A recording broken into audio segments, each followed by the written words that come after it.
सबको, आँखों के ख्वाब सबको दिखा कर चले गए, ऐसे गए कि सबको रुला कर चले गए। कासमी दामद बरकातुहू मोहतमीम मदरसा मदीनतुल उम्मती को दावत सुखन देने आए और हम सब के सामने अपनी माफी ज़मीर पेश कर।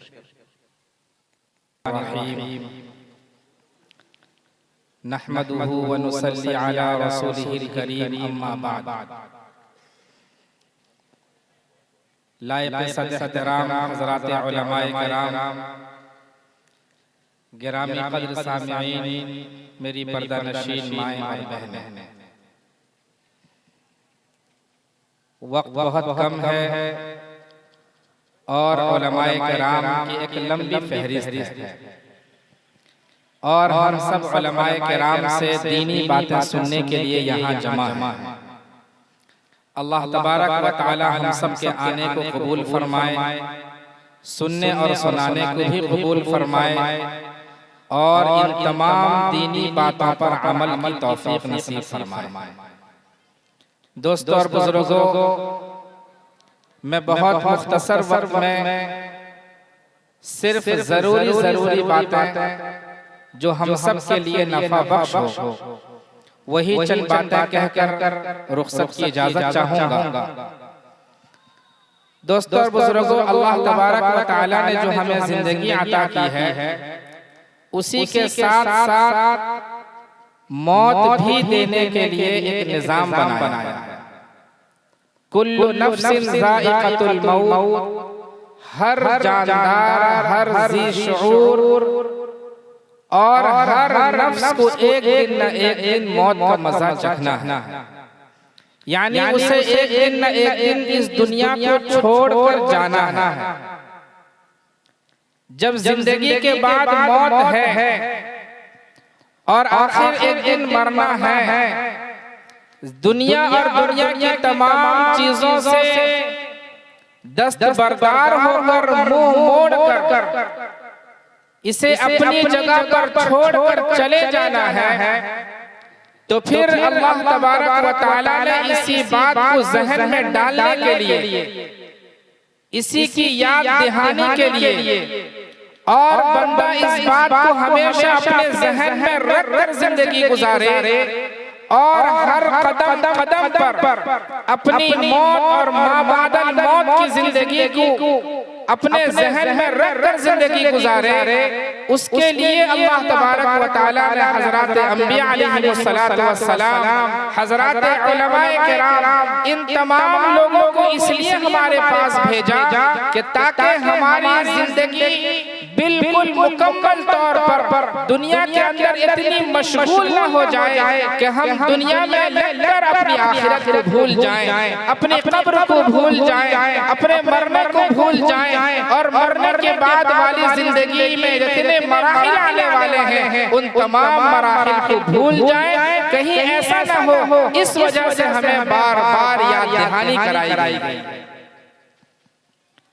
खुद मौत हमारे लिए एक इबरत है, सामान इबरत है, निशानी इबरत है कि हम मौत को अपने लिए एक इबरत का सामान तस्वुर करें और ये सोचें कि जब हमारी मस्जिद के माइक से किसी के इंतकाल की आवाज गूंजती है, ऐलान होता है कि आज हमारे मोहल्ले के फलां साहब का इंतकाल हो गया है, ये आवाज हमारे लिए एक इबरत है।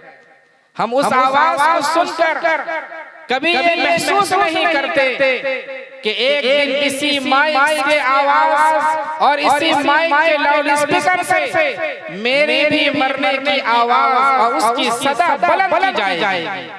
एक दिन ऐलान होगा कि मेरा भी नाम पुकारा जाएगा और मेरे भी जनाजा का वक्त मुतय्यन किया जाएगा। क्या ये हमारे लिए दूसरों का ऐलान सुनकर अपनी मौत को याद करने का वक्त नहीं? ये हमारे लिए इबरत है। हम जनाजे में पहुंचते हैं, नमाज जनाजा पढ़ने के लिए अपनी मैयत को कंधा लगाते हैं, कब्रिस्तान पहुंचते हैं और अपनी मैयत के ऊपर मिनहा खलक़नाकुम व फीहा नुईदुकुम व मिनहा नुखरिजुकुम तारतन उखरा कहकर मिट्टी डालते हैं। क्या ये तमाम के तमाम अमाल हमारे लिए इबरत नहीं है, हमारे लिए सबक नहीं है कि अपनी मौत को याद करने का ये वक्त और ये लम्हा नहीं है?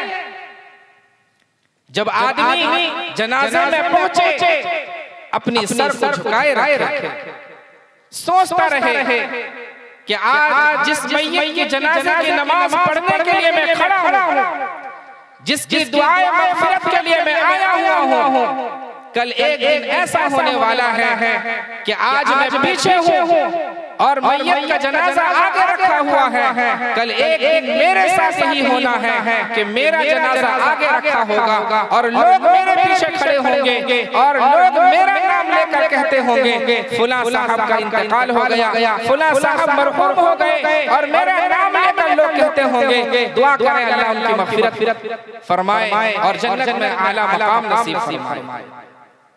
ये जगह और ये वक्त इबरत का मकाम है। हम इबरत हासिल करें, अपनी मौत को सोचें, अपनी बेबसाती को सोचें, अपने दुनिया को छोड़कर जाने को सोचें, दुनिया की रंग रंगीलियों से अपने आप को दूर होना सोचें, अपनी बीवी, अपने बच्चे, अपना कारोबार, अपना घरोबार, हर चीज से रुखसत होना सोचें कि एक दिन न एक दिन ऐसा आने वाला है कि मैं हर एक से जुदा हो जाऊं। वही बीवी, वही बच्चे मुझे अपने घर पर जबरदस्ती नहीं रखेंगे। जो बेइंतहा मोहब्बत करने वाले, जो औलाद थोड़ी देर न देखे तो बेचैन हो जाए, अगर थोड़ी आने में देर हो जाए घर पे तो बीवी का फोन आ जाए, आप कहाँ हैं, अब तक क्यों नहीं आए? ऐसी मोहब्बत करने वाली बीवी, ऐसा बेताब होने वाले औलाद, जब जिस्म से रूह निकल जाती है फिर वही लोग हमें एक मिनट भी घर में रखने के लिए तैयार नहीं। वो कहते हैं कि जल्दी जनाजे की तैयारी करें और जल्दी से नहलाकर धुलाकर कफन पहनाकर जल्दी से ले जाए जनाजा गाह को और नमाज जनाजा पढ़कर मिट्टी के नीचे दबा दें।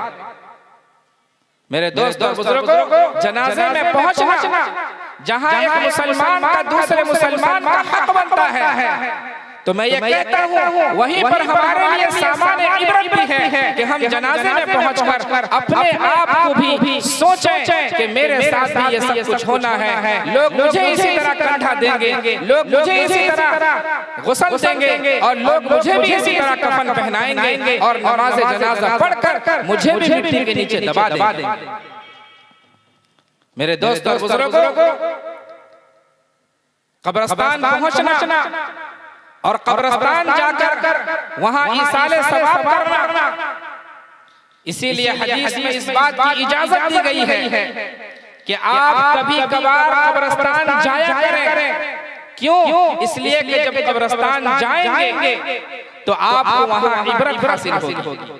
आप वहां देखेंगे कि सारे के सारे मुर्दे अपनी मिट्टी के नीचे दबे हुए हैं, खामोश हैं, कोई बोलने को तैयार नहीं, कोई बात करने को तैयार नहीं। हालांकि उस कब्रिस्तान के अंदर कैसे कैसे लोग दफन हैं।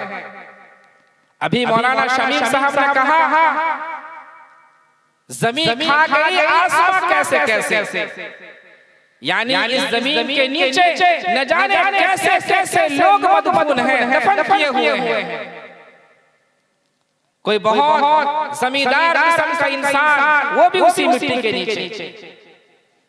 कोई बहुत खूबसूरत इंसान, वो भी उसी मिट्टी के नीचे। कोई बहुत मालदार इंसान, वो भी उसी जमीन के नीचे।